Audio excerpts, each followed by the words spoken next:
మీరు money heist series చూసారా? ఆ ప్రొఫెసర్ ప్లాన్లు, ఆ గ్యాంగ్ సీన్స్, ఆ టెన్షన్ మనమందరం ఆశ్చర్యపోతూ చూస్తుంటాం కదా.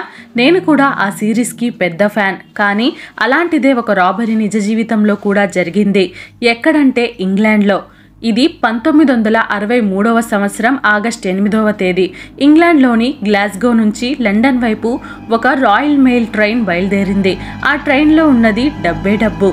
సుమారు 2.6 మిలియన్ పౌండ్లు నగదు, అంటే ఆ కాలంలో కోట్ల రూపాయలు. కానీ ఆ రాత్రి ఎవరు ఊహించని విషయం జరగబోతుంది.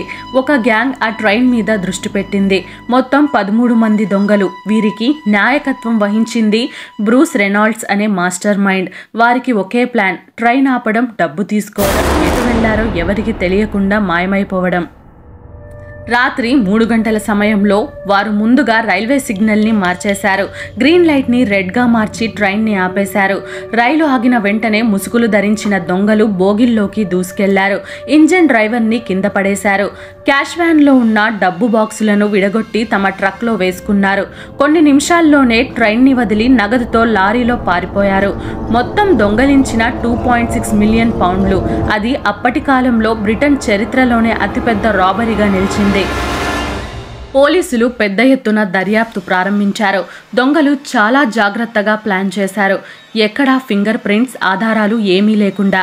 కానీ ఒక చిన్న పొరపాటు. దొంగతనం తరువాత వారు దొంగలించిన ప్రదేశానికి దగ్గరలోని ఒక ఫార్మ్ హౌస్లో దాక్కున్నారు. అక్కడ పోలీసులు శోధన చేసినప్పుడు ఆహారపు చెత్త, వేలిముద్రలు మరియు వాడిన వస్తువులు దొరికాయి. ఇవి పోలీసులు వెతికిన క్లూస్ అయ్యాయి. కొద్ది రోజుల్లోనే గ్యాంగ్లో చాలా మందిని పట్టుకున్నారు. బ్రూస్ రెనాల్డ్స్ మాత్రం కొన్ని సంవత్సరాలు దాక్కుని చివరికి పట్టుబడ్డాడు. వారంతా జైలుకి పంపబడ్డారు. కానీ ఆ డబ్బులో చాలా భాగం మాత్రం ఎప్పటికీ తిరిగి దొరకలేదు. ఇలా ఒక మాస్టర్ ప్లాన్ చివరికి ఒక చిన్న పొరపాటు వల్ల బోల్తా పడింది. అప్పటి నుండి దీన్ని ద గ్రేట్ ట్రైన్ రాబరీ అని పిలుస్తున్నారు. ఇది నిజ జీవితంలో జరిగిన అత్యంత ప్రసిద్ధ రాబరీలలో ఒకటి. ఇలాంటి నిజమైన క్రైమ్ స్టోరీస్, మిస్టరీలు, రియల్ ఫ్యాక్ట్స్ తెలుసుకోవాలంటే ఎమేజీ వరల్డ్ని సబ్స్క్రైబ్ చేయండి. తర్వాతి వీడియోలో మరొక వింత నిజమైన సంఘటనతో కలుద్దాం.